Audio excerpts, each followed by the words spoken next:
Carson Swalwell, let me begin with you and the 2-year quest of your committee to get this testimony from Don McGahn. What do you think is the import of this testimony, and what should the Judiciary Committee be thinking about possible next steps here, if any? Lawrence, Andrew, good evening. It was a victory for separation of powers that the congressional subpoena power still means something. I wish it would have meant something, 2 years ago when we asked Mr. McGahn to come in, but we did ultimately prevail. More importantly, it showed just how close we came to a true constitutional crisis in our country, and that this is not a 500-year flood type of situation, that this could happen again under another more competent, corrupt president. So what we can do, well, Adam Schiff has the Protecting Our Democracy Act, which would make a lot of reforms around presidential abuses.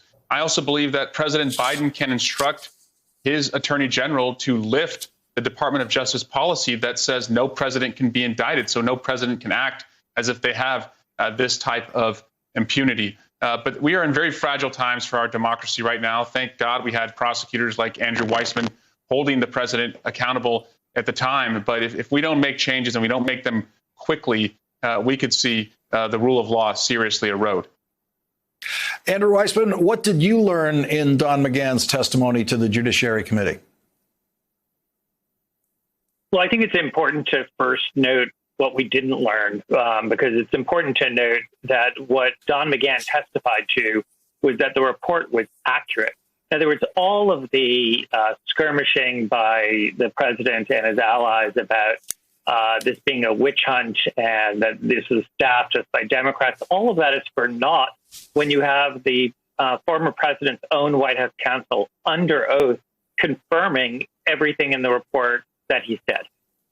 So I think that's really important. It's important to note that what he said was that the president wanted him to fire the special counsel, just like what President Nixon did in Watergate, and he declined to do that, and that the president wanted him to lie about it, as you noted, Lawrence.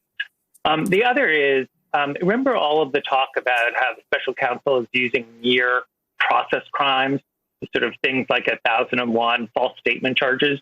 Well, this shows why that was so important, because you have Don McGahn under oath saying he actually focused on that. And one of the reasons that he refused the president's order to lie was that he was concerned of being the next person who was going to be charged with making a false statement. So there's a reason for those crimes to be prosecuted and for there to be a deterrent effect, even up to and including the White House counsel.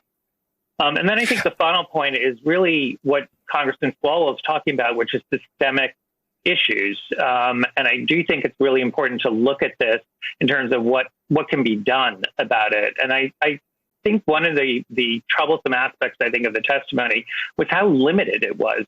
The congressmen were only allowed to ask questions about the report and what we had asked Don McGahn, but that's because of what I think was an overly broad interpretation of executive privilege.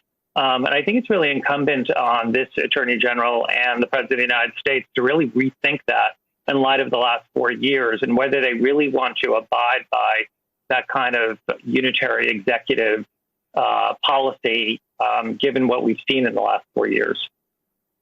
And Carson Swalwell, what about what we learn in all of this about special counsel investigations? Should there be new legislation establishing new rules for special counsel investigations?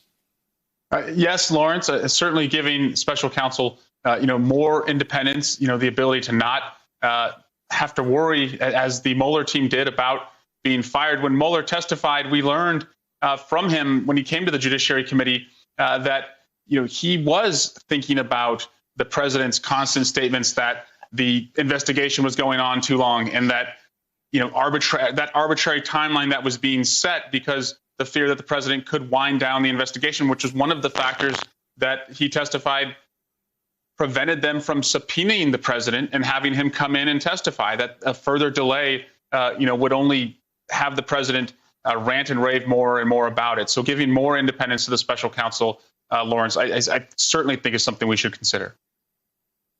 Andrew Weissmann, you're the first federal prosecutors I'm aware of who had to worry about every day getting fired by the person who you were investigating. How did that inhibit your investigation?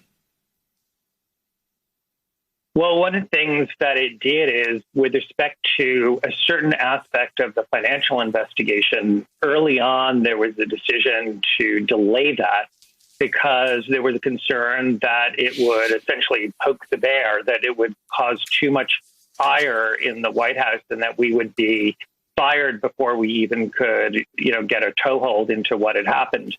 And that is really remarkable. I mean, that is not how the justice system should work. The people who are subjects of an investigation should not have the ability to pull the plug on the investigation. So I agree with the Congressman that, that although we don't necessarily want to go back to the independent counsel rules, there really does have to be a rethinking of what happened.